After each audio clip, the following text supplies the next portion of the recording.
guys, and welcome back to my channel. So again, apologies for the lighting. If it gets really bad, I need to start filming in daylight or just purchase some lights out here. They're just not very luggage friendly. So for those of you, if anyone's new here, I'm in Greece studying, so I only brought my camera and tripod, and for some reason I get really creative in the evenings, and that's what's happened today. But we've got a fun DIY challenge. So my friend has this gorgeous like brown jumper, and she really loves the neckline on it.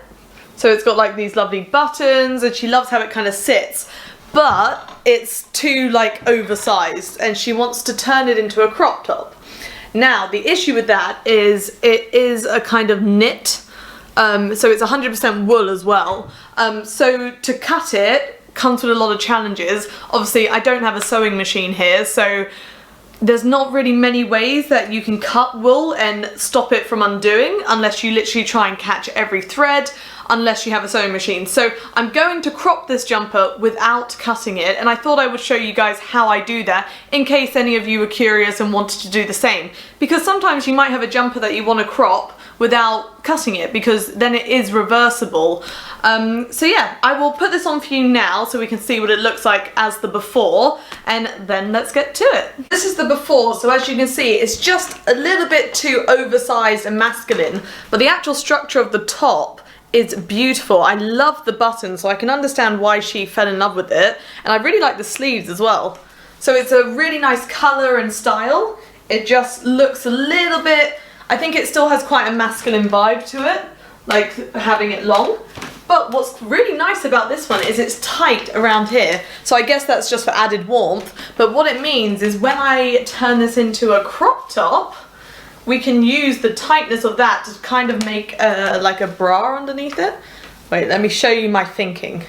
So I'm going to tighten the base of it like that, kind of do that to it, and then if I undo the buttons, you'll be able to see that what I've done is the base of it kind of becomes like a bandeau underneath. So I'm gonna like tack it up there, and then I'm gonna make a little tunnel, put some elastic in, and boom, we're gonna have a lovely brown crop top. So yeah, let's get started with this, but I see potential. I think it's gonna work. As you guys can see, I'm only equipped with the very best equipment here in Greece. So this is my very nice sized table that is also a little bit wobbly, but this is just what I have to work with. And then I'm gonna use, I think, black thread, or I've also got this kind of like golden thread. I don't know, I'll put both of them to one side. So what you're going to need if you are cropping a similar item is some thread and a needle, or you can do it on a sewing machine. I just don't have access to one here. Some elastic that fits around your waist, because this is what's going to draw the base of the jumper in and turn it into a crop top. And the jumper and some scissors. That is it. It turned out the floor was an easier table than the one I was using. So lay out your item. Now I'm going to turn this inside out because that's the way I'm folding it up inside the jumper. So let me just turn this around like so. And then what I'm going to do is kind of fold this to roughly where I want it. So I want it kind of to sit just below the armpits, the base of it. So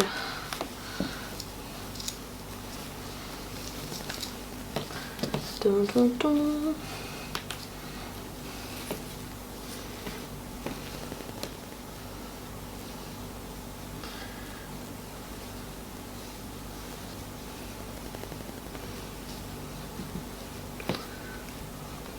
Like that.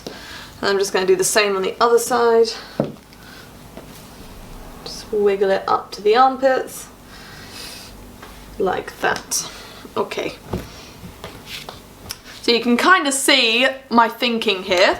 So now the first step I'm going to do is I'm going to just hand stitch a tunnel along here. So I'm just going to maybe do a centimetre width, and I'm just going to stitch a running stitch all along the kind of circumference here of the base of it, and that's the tunnel that the elastic will go into, and then we will have to just cut open a little bit here to feed the elastic in.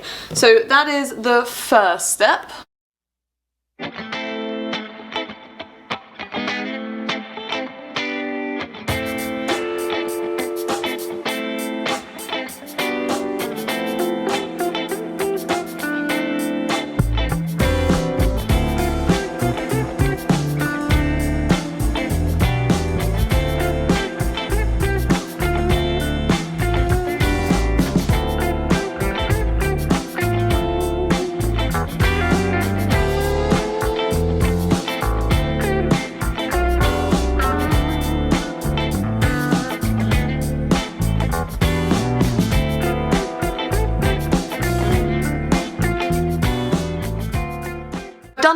half now, so you can see I've put like a running stitch here and left like this little tube. So I need to do the other side first, but I was thinking about how I was going to get the elastic in, and the way I'm going to do it is I'm going to stitch all the way around but leave a 1 centimeter gap just on the back here, which I can then feed the elastic in without having to cut the jumper. So I'll just go through this fold here, put it in there, and then once the elastic is in, I will then stitch it up. But I just thought I would mention that before you guys finish stitching everywhere, and then you'll have to undo some stitches. So I will now stitch the back of it and we can move on to the next step. So I've now stitched all around the base of the jumper here, so you can kind of see the little indent. It's a bit difficult on brown and I'm using black thread to show you, but what I've done is I've left about a 2 centimeter gap here where I haven't stitched, which means that I can get all the way down to the base here. So now we're going to do the elastic. So for this you're going to want to put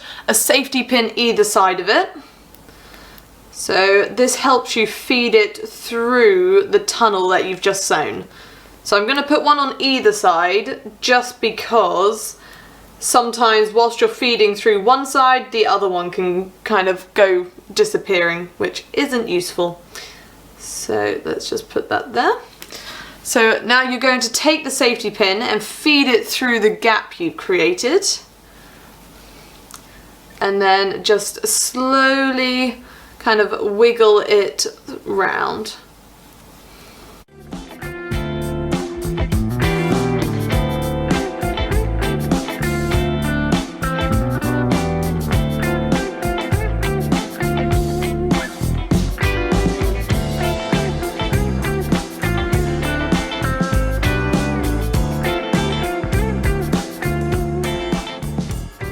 Now you should have both ends of your elastic out of the tunnel. So now you want to tie them in a knot. And you want that knot to be secure, so make sure you pull it tight so it doesn't give way, like that. And then you can remove your safety pins and you can stitch the hole you left so that it becomes a complete tunnel. So now you can just let the elastic kind of adjust. So it looks something like this. So that's now the base of the jumper. So you can see how it'll be a really nice fit around the waist now. So I'm just going to stitch up the hole I made, if I can remember where I made it. Here. So I'm just going to finish the little centimetre I left, and then I think I'll stitch this flap, just do one stitch under the armpit on both sides, just so it stays up and it doesn't like flop down, and then we're finished. Just turn it round the right way, and I mean, look how good that looks. That's exactly the kind of vibe I was after. A nice stretchy bottom to it. I think it's going to look great on. So I'm going to just throw it on and hopefully it's the right length. Ta-da! So I'm so happy with how this one has turned out. It's exactly the kind of look I wanted. So I've just got like a thin band at the bottom to crop it. It's not too tight. I think it just works. And I haven't had to cut the jumper at all. Yet I have a nice cropped jumper. So yeah, well, I say it's for my friend, so I definitely think she owes me a beer now, but I'm happy that my plan worked and I haven't ruined the jumper at all. So I really hope you guys enjoyed today's video. Like and subscribe if you did, and I'll be back with more soon. All my social media is down below if you'd like to follow me on there. But yeah, thank you again for watching, and hopefully I'll see you next time.